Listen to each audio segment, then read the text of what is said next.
Alguns relatos têm apontado para a possibilidade de que os egípcios antigos já conhecessem a eletricidade. E isso não é impossível, já que recentes descobertas na Mesopotâmia demonstraram que por volta do século V a.C.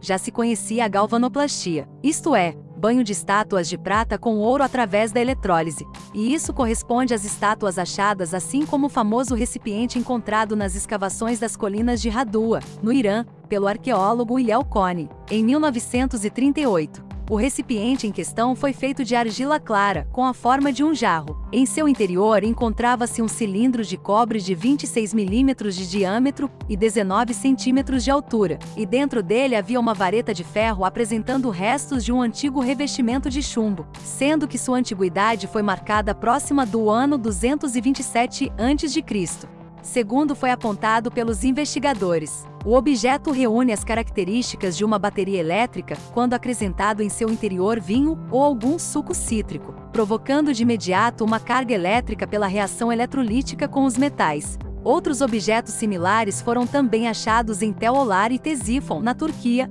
datando do século X a.C. Aqui podemos ver que há mais de 200 anos antes de Cristo, a eletricidade já era conhecida, sendo somente por volta do século XVIII que Alessandro Volta e Luigi Galvani empregaram-na pela primeira vez desde aquela época.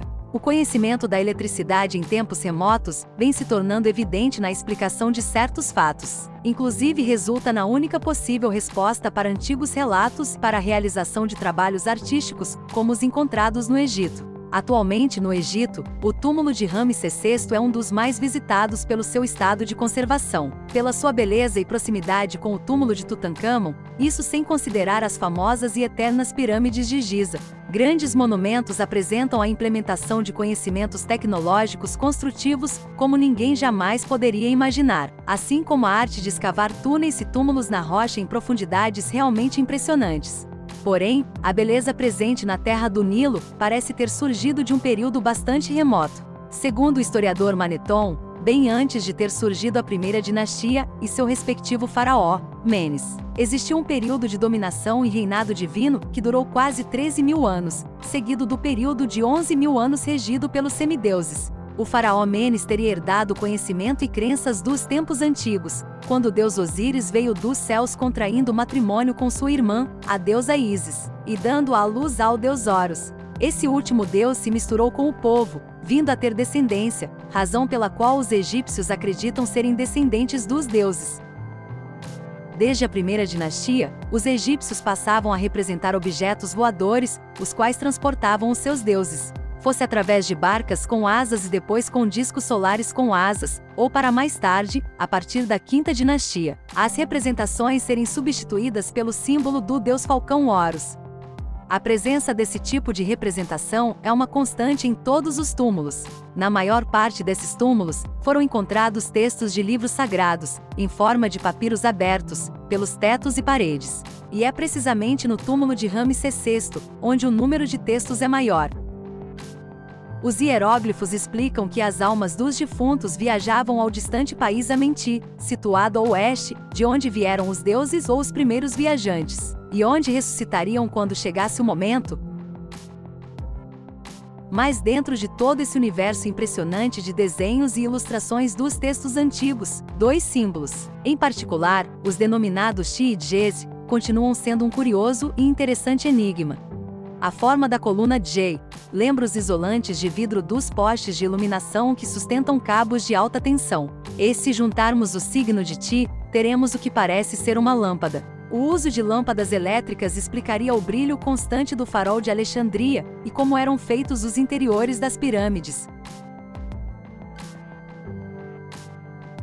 Numa sala subterrânea do Templo de Dendera, próximo ao delta do Nilo, existem vários desenhos em baixo relevo, os quais parecem representar com luxo de detalhes lâmpadas ou ampolas de vidro com filamentos internos para iluminação.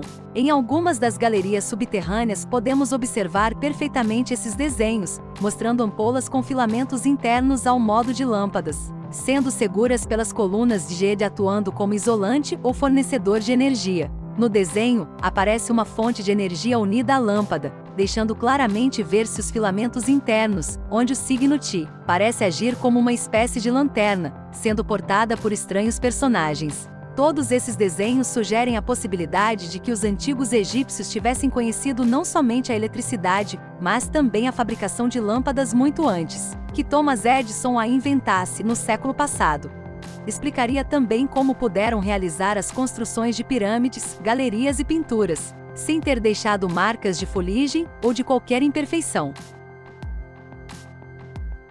O fato de que os egípcios conheciam a eletricidade encontra sustentação nos relatos do famoso Farol de Alexandria, uma extraordinária torre que se levantava no porto da cidade de Alexandria e em cujo topo se encontrava uma luz que brilhava continuamente, orientando as embarcações que ali aportavam. Mesmo com tempo bom ou ruim, chovendo ou não, a luz do farol guiava o caminho dos navios, sendo uma luz forte e diferente de qualquer tocha. É o que narra o sábio grego Heródoto. Outro achado, que confirma também a utilização da eletricidade por parte dos egípcios, ocorreu por volta da metade do século passado, quando o pesquisador Augusto Mariette encontrou nas redondezas de Giza algumas peças cobertas por uma fina capa de ouro. Esse tipo de tratamento de chapeado só é possível com a utilização de banhos de ouro por eletrólise. Porém, no Egito não foram achados até o momento os aparelhos que serviram para esse tipo de trabalho.